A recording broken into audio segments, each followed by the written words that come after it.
The confrontation. High Admiral Telzar Vox of the Velaxi Empire stood on the command bridge of the dreadnought Eternal Glory. His 4 eyes narrowed as he studied the tactical display. The holographic projection showed his armada in perfect formation, over 300 warships arranged in the classic Velaxi spearhead pattern, designed to pierce through defensive lines and obliterate resistance. The sheer firepower under his command could reduce entire continents to molten slag within hours. "Status report," Vox demanded, his scaled skin shimmering under the blue light of the command console. Sub-Commander Nisha stepped forward, her ceremonial armor clicking softly with each movement. "All ships report combat readiness, High Admiral. Forward elements are in position. Planetary bombardment can commence on your command." Vox nodded, satisfaction evident in the slow undulation of his throat sac. The Terran Confederation had been warned. The humans had been given ample opportunity to surrender their border colonies and acknowledge Velaxi's supremacy in this sector. Instead, they had maintained their defiance, rejecting diplomatic overtures and resource-sharing agreements that other species had readily accepted. "They were told," he murmured, more to himself than to his officers. "They were warned of consequences. High Admiral," the censor officer called suddenly, her voice rising with confusion. "We have contact at bearing 094 to 370 to 118. Vox turned sharply. "Terran Defense Fleet?" "No, sir. Single vessel. Small profile. Corvette class." A murmur of confusion rippled through the bridge. Vox's secondary eyelids blinked rapidly in disbelief. "Magnify," he ordered. The tactical display shifted, zooming in on a solitary ship.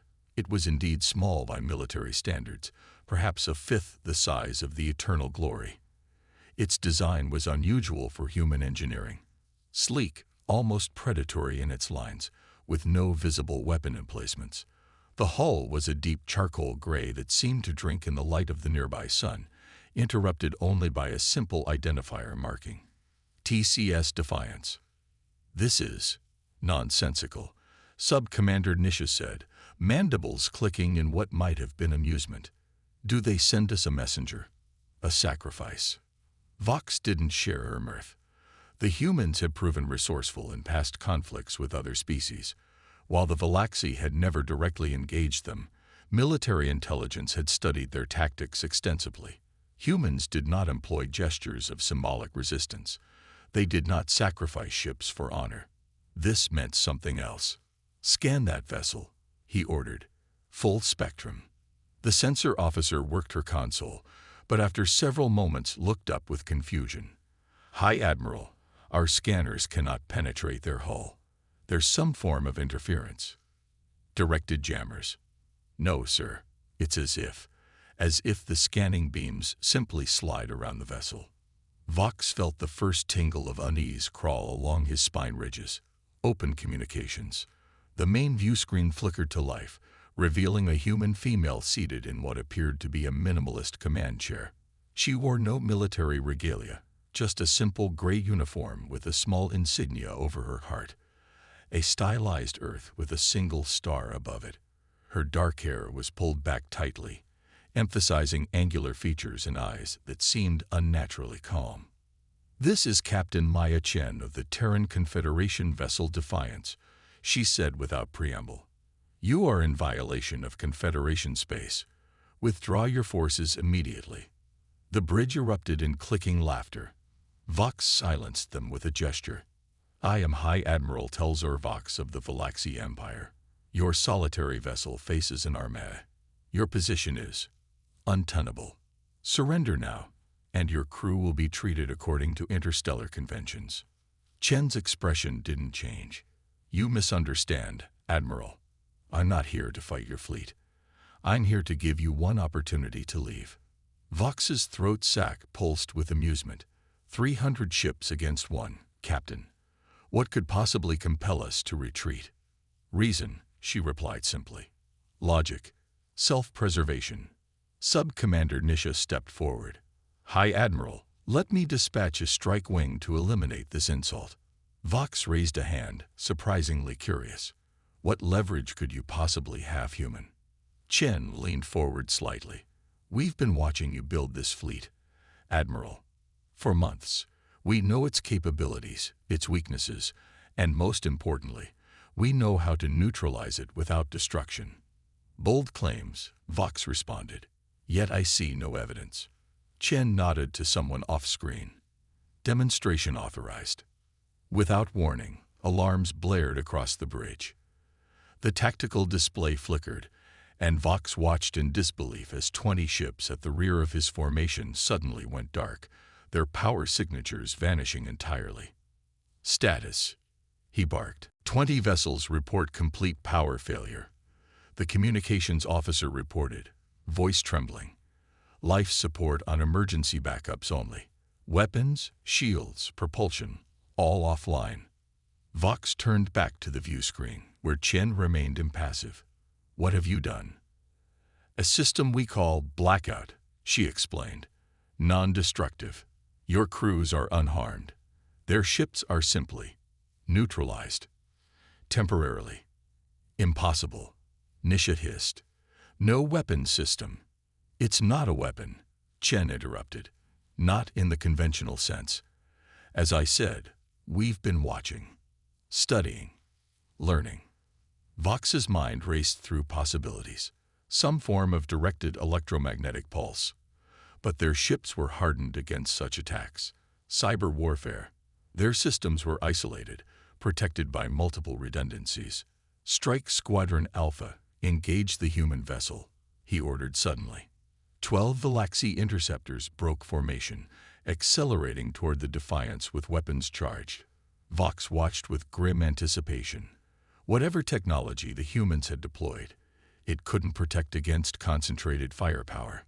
The interceptors closed rapidly, but just before they came within firing range, the Defiance seemed to ripple like heat haze above desert sand.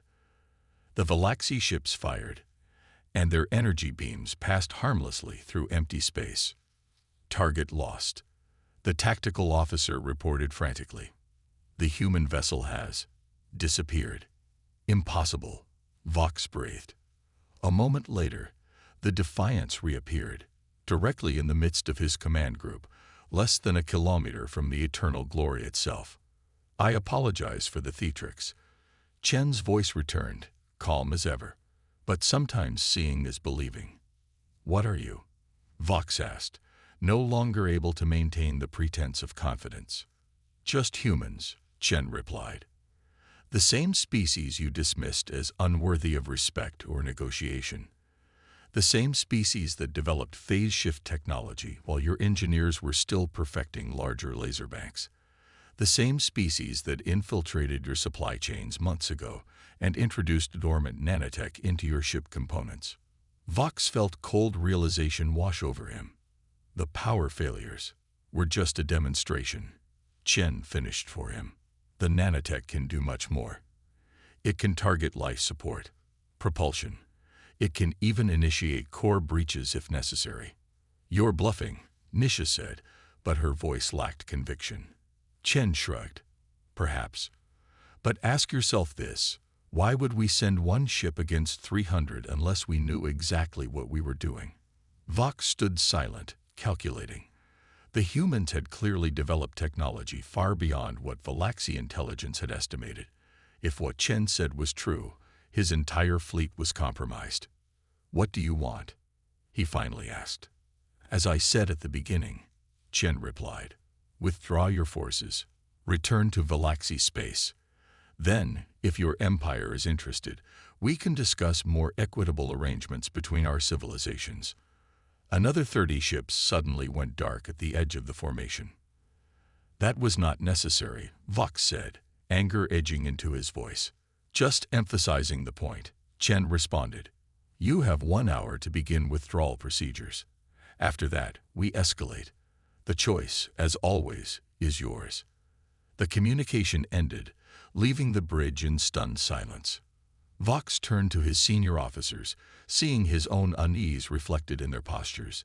He had come to crush a defiant species, to claim their worlds and resources for the Empire. Instead, He found himself facing an enemy that had outmaneuvered them before the battle had even begun.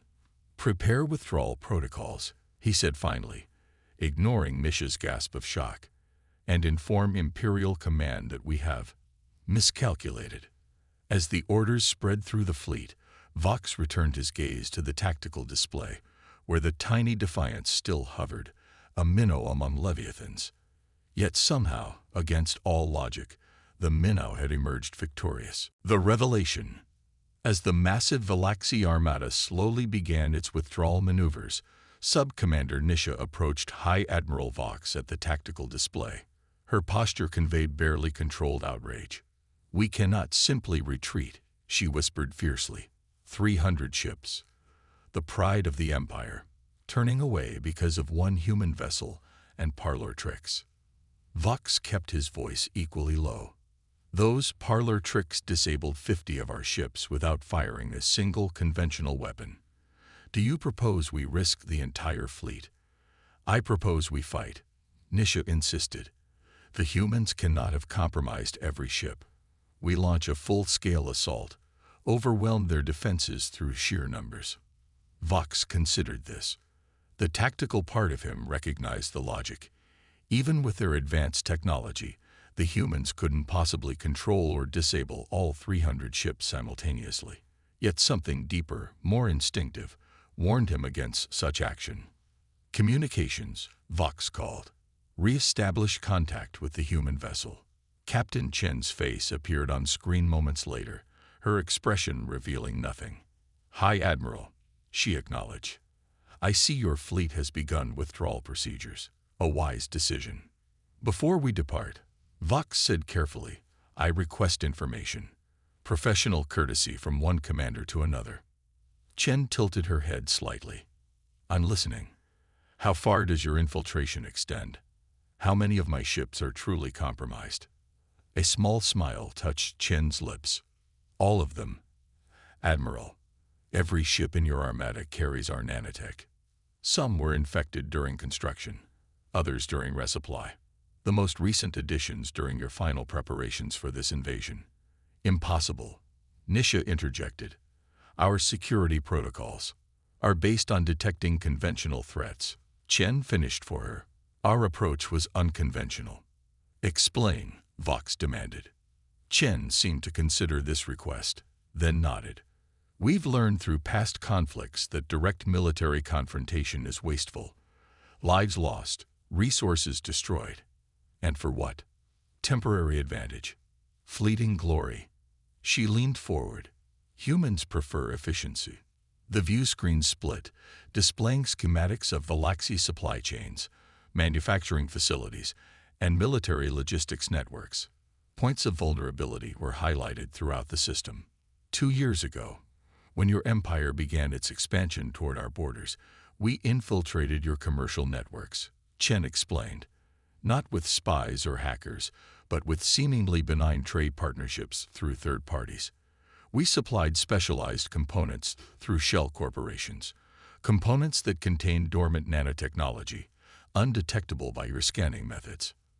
Vox felt his throat sac constrict in shock. "Our isolation protocols only work against known threats," Chen said. "Our nanotech was designed to mimic Valaxi manufacturing signatures. Your systems recognize them as legitimate components." "And the phase-shifting technology?" Vox asked, indicating the Defiance itself.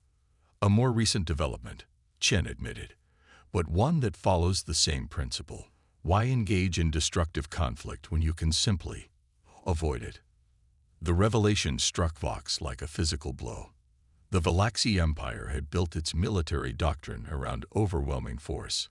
Bigger ships, more powerful weapons, larger fleets. They had never considered that an enemy might simply change the nature of warfare itself. "You could have destroyed us at any time," Vox realized aloud. "Why the demonstration? Why not simply eliminate the threat?" "Because we're not conquerors, Admiral," Chen replied, her tone softening slightly. "Humans don't want an empire. We want stability. Cooperation. Your fleet represented a threat, so we neutralized that threat with minimal loss of life. That's our approach. Nisha made a dismissive gesture. Pretty words to mask weakness. True power comes from. True power, Chen interrupted, comes from getting what you want without fighting. We've achieved our objective. Your fleet is retreating. No ships destroyed, no lives unnecessarily lost. Vox studied the human captain. Military intelligence had always portrayed humans as technologically advanced, but ethically unpredictable, sometimes showing remarkable restraint, other times ruthless determination. Now he understood the pattern. They simply optimized for efficiency in all things, including warfare. The Empire will not forget this humiliation, Nisha declared. Chen's expression remained calm. This isn't humiliation, Sub-Commander. It's education. There are precisely two paths forward. Continued conflict, which will lead to your defeat through means you cannot counter, or cooperation, which offers mutual benefit. You speak as if you hold all advantages, Vox noted. In this specific domain, we do, Chen acknowledged. But the Velaxi Empire excels in areas where humanity still struggles. Your bioengineering, for instance, your adaptive agriculture. These could benefit both our peoples. For the first time, Vox saw beyond the immediate military situation to broader implications. The humans had effectively demonstrated they could neutralize Velaxi military technology at will. Fighting them would be futile. Yet they offered cooperation rather than demanding surrender. You've given me much to consider, Captain Chen, Vox said finally. I will convey your message to Imperial Command. Thank you, Admiral. For what it's worth, I believe history will remember this as the day a war was prevented, not the day a battle was lost. As the communication ended, Vox turned to find the bridge crew watching him expectantly. Their training had prepared them for victory or honorable defeat, not this strange middle ground where they had been outmaneuvered without a shot fired.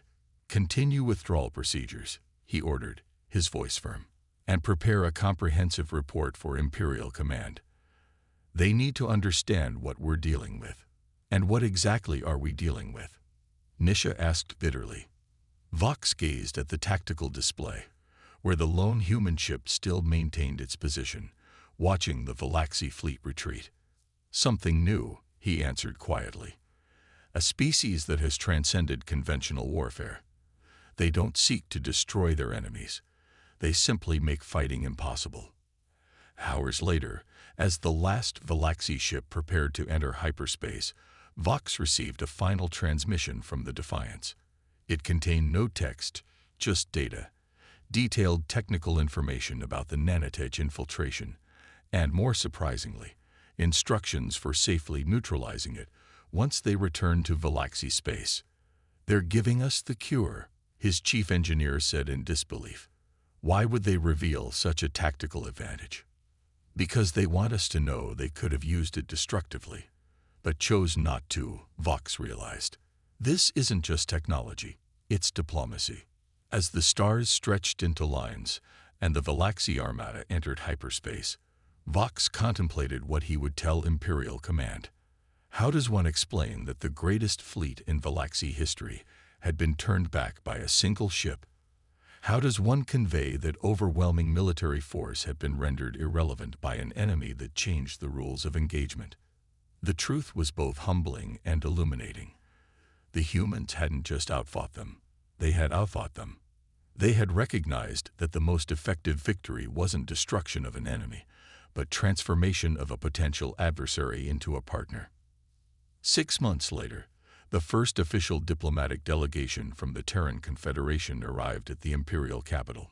Captain Chen led the human contingent, meeting Vox not as opponents on a battlefield, but as representatives of their respective civilizations. You could have conquered us, Vox acknowledged during a private moment. Why didn't you? Chen smiled slightly. Because conquering creates enemies. And humans have learned through our own bloody history that enemies eventually become problems, even if they appear defeated. We prefer allies. And if we had not retreated, if we had fought despite your warnings. Chen's expression grew serious. Then we would have demonstrated the full capabilities of our technology, Admiral. And while we prefer to avoid bloodshed, we will do whatever necessary to protect our people." Vox nodded slowly, finally understanding the true nature of humanity. They weren't pacifists afraid of conflict. They were pragmatists who had simply found more efficient solutions than warfare. They had not sent a lone ship against an armada out of arrogance or desperation, but because they had absolute confidence in their approach.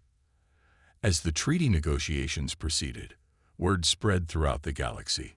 The mighty Galaxy Armada had been turned back by a single human vessel. Some spoke of human trickery, others of secret superweapons, but those who understood power in its truest form recognized what had happened. Humanity had not just prevailed in a potential conflict, they had rendered the very concept of traditional warfare obsolete, and in doing so, they had changed the galactic balance of power without firing a single shot.